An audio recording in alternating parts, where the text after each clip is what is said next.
क्या हिजबुल्लाह को ईरान का समर्थन मिल रहा है? क्या हिजबुल्लाह अब और ज्यादा ताकतवर बनने वाला है? क्या हिजबुल्लाह इसराइल के खिलाफ किसी बड़े प्लान को अंजाम देने वाला है? अक्टूबर 2023 से इसराइल और हमास के बीच जंग जारी है, जिसके बाद मिडिल ईस्ट की धरती लगातार कांप रही है और मासूमों के खून से लाल हो रही है। इस दौरान इसराइल पर दो संगठनों ने हमला बोला, पहला हमास और दूसरा हिजबुल्लाह। हिजबुल्लाह तो कुछ महीनों की जंग के बाद खामोश हो गया, लेकिन हमास लगातार संघर्ष कर रहा है। लेकिन अब ऐसा लग रहा है कि हिजबुल्लाह संसाधन जुटाकर कुछ बड़ा प्लान कर रहा है। ऐसा इसलिए क्योंकि ईरान के विदेश मंत्री अब्बास अरागची ने लेबनान में हिजबुल्लाह चीफ नईम कासिम से मुलाकात की है। इस मुलाकात के दौरान नईम कासिम ने ईरान को फिलिस्तीन के लिए लगातार आवाज उठाने के लिए उनका शुक्रिया अदा किया और लेबनान की प्रगति, स्थिरता, संप्रभुता और उसके क्षेत्र से कब्जे को हटाने के प्रति अपनी प्रतिबद्धता पर भी जोर दिया। इस मुलाकात के दौरान ईरान के विदेश मंत्री अब्बास अरागची ने लेबनान के साथ द्विपक्षीय संबंधों के महत्व पर जोर दिया और दोनों देशों के बीच आपसी सम्मान और बढ़े हुए सहयोग के आधार पर लेबनान को आर्थिक, राजनीतिक और सामाजिक रूप से समर्थन देने के लिए इस्लामिक गणराज्य ईरान की प्रतिबद्धता को दोहराया। अब्बास अरागची ने अपने बेरूत दौरे पर न सिर्फ नईम कासिम बल्कि राष्ट्रपति जोसेफ ऑन, प्रधानमंत्री नवाफ सलाम, विदेश मंत्री यूसुफ रग्गी और संसद अध्यक्ष तथा हिजबुल्लाह के सहयोगी नबीह बेरी सहित वरिष्ठ लेबनानी अधिकारियों से मुलाकात की। एक बयान के अनुसार अपनी बैठक के बाद ऑन ने कहा कि उन्होंने अरागची को मतभेदों को सुलझाने में बातचीत के महत्व पर जोर दिया। साथ ही कहा कि युद्ध के बाद का पुनर्निर्माण बेरूत के लिए प्राथमिकता बना हुआ है। तेहरान के शीर्ष राजनयिक ने मंगलवार को पत्रकारों को बताया कि ईरानी कंपनियां लेबनान के पुनर्निर्माण में भाग लेने के लिए तैयार हैं। Aim right, achieve big. At KR Mangalam University, we provide you the platform to turn your dreams into reality. At KR Mangalam University.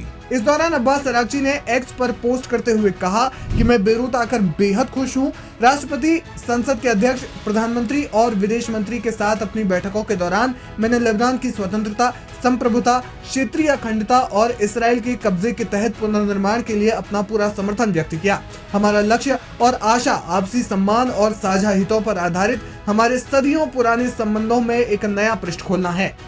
आपको बता दें कि 27 नवंबर 2024 को हिजबुल्लाह ने इसराइल के साथ जंगबंदी समझौता किया था, लेकिन इसके बाद भी लेबनान में हालात खराब बने हुए हैं। हालांकि हाल के घटनाक्रमों को देखने से ऐसा लगता है कि युद्ध विराम खतरे में है। हाल ही में इसराइल ने हिजबुल्लाह के एक नए टॉप कमांडर मोहम्मद अली जमोल को मार गिराया था। इसराइल ने एक टारगेटेड ड्रोन हमले में कमांडर को निशाना बनाया। विश्लेषकों और इसराइली मीडिया का मानना है कि हिजबुल्लाह कमजोर हो चुका है, लेकिन वो धीरे धीरे अपनी ताकत फिर से हासिल कर सकता है। ऐसे में ईरान के विदेश मंत्री अब्बास अरागची और नईम कासिम से मुलाकात को इसी घटना से जोड़कर देखा जा रहा है।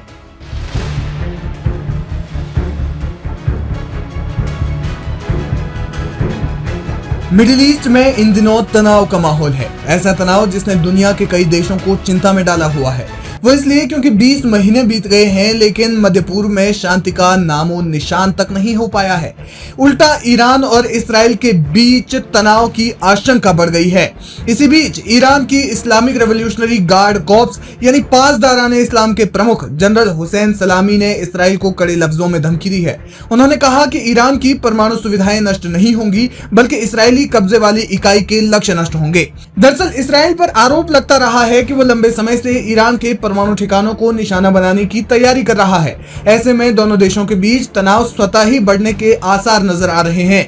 IRGC चीफ हुसैन सलामी ने अल मायादीन चैनल को दिए गए एक इंटरव्यू में कहा कि इसराइल हमारी क्षमताओं से अच्छी तरह वाकिफ है। अगर हम पर हमला किया जाता है तो इसमें शामिल सभी लोग पछताएंगे। हम किसी भी हमले का जवाब देने और किसी भी परिस्थिति का सामना करने के लिए पूरी तरह तैयार हैं। उन्होंने इस दौरान ऑपरेशन प्रॉमिस ऑफ ट्रुथ का भी जिक्र किया, जब बीते साल ईरान ने इसराइल पर बैलिस्टिक मिसाइलों से हमला किया था। इस बीच ईरानी रक्षा मंत्री अजीज नसरीजादेह ने भी अल मायादीन से बात की और इस बात पर जोर दिया कि ईरान के पास इतनी ताकत है कि वो इसराइल उसे धमकी देने में असमर्थ है। नसरीजादेह ने धमकी दी कि ईरान के खिलाफ इसराइल द्वारा किया गया कोई भी दुर्भावनापूर्ण कार्य निस्संदेह उसे उसके विनाश की ओर ले जाएगा। उन्होंने इसराइली धमकियों को खोखली बयानबाजी बताते हुए कहा कि जिनके पास वास्तव में ईरान को धमकी देने की शक्ति है, वे इस तरह की बातें नहीं करते, वैसा करने में असमर्थ हैं। ईरानी मंत्री ने स्पष्ट चेतावनी देते हुए कहा कि अगर इसराइल ईरान के खिलाफ कोई छोटा सा कदम भी उठाता है तो वो नष्ट हो जाएगा, क्योंकि ईरान कोई बड़ा कदम उठाएगा। आपको बता दें कि अमेरिका और ईरान परमाणु कार्यक्रम पर बातचीत कर रहे हैं। इस बातचीत के पक्ष में इसराइल के वजीर आजम बेंजामिन नेतन्याहू शुरू से ही नहीं थे, लेकिन अमेरिका के साथ संबंधों को देखते हुए उन्हें यह कड़वा घूंट पीना पड़ा। इसके बाद उन्होंने कहा कि जिस प्रकार लीबिया में जाकर उनके परमाणु ठिकानों को नष्ट किया गया था, उसी प्रकार ईरान के साथ भी होना चाहिए। इसराइल ईरान के परमाणु कार्यक्रम को अपनी संप्रभुता के लिए खतरा मानता है और यही वजह है कि वो किसी भी हाल में ईरान को एक परमाणु शक्ति बनता हुआ नहीं देखना चाहता। ऐसे में दोनों देशों के बीच तनाव लाजमी है। इसी के चलते IRGC यानी पासदाराने इस्लाम ने इसराइल को धमकी दी है।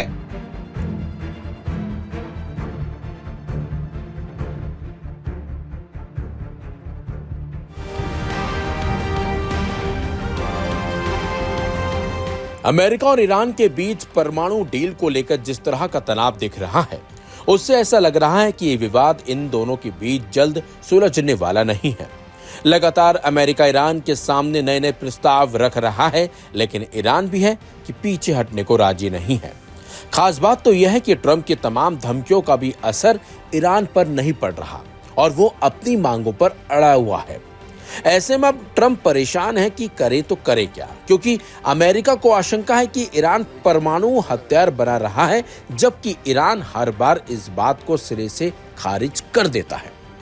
ईरान के परमाणु हथियार बनाने की आशंकाओं से टेंशन में आए अमेरिकी राष्ट्रपति डोनाल्ड ट्रंप ने रूसी राष्ट्रपति पुतिन को फोन लगाया है। बताया जाता है कि गुरुवार को दोनों नेताओं के बीच करीब 1 घंटे 15 मिनट से ज्यादा फोन पर बातचीत हुई।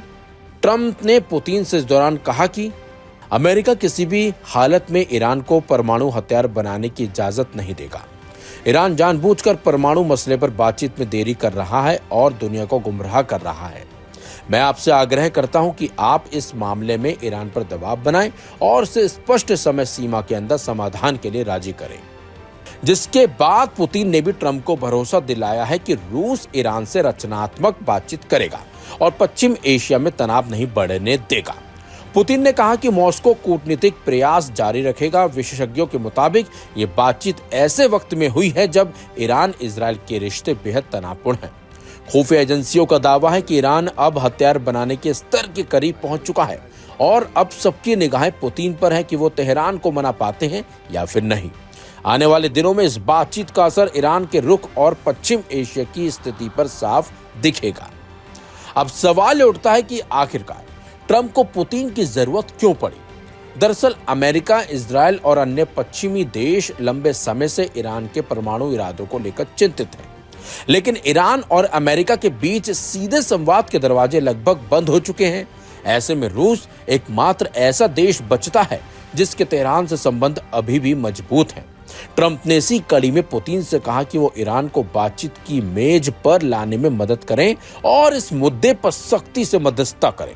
हालांकि रूसी राष्ट्रपति ने ट्रंप को भरोसा दिलाया है कि मॉस्को कूटनीति के रास्ते पर रहेगा और वो ईरान के साथ रचनात्मक बातचीत करेगा।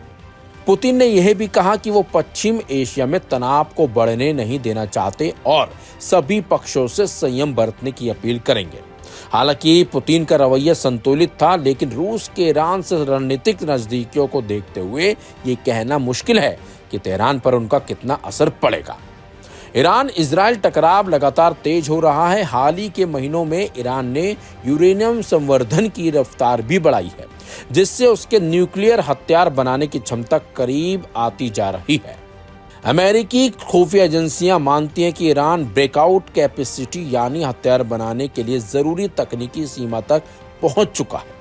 खास बात तो यह है कि एक तरफ से अमेरिकी राष्ट्रपति ट्रंप का रुख बेहद सख्त है, वो ईरान को किसी भी कीमत पर रोकना चाहते हैं। वहीं पुतिन अभी भी बातचीत और शांतिपूर्ण समाधान की भाषा बोल रहे हैं।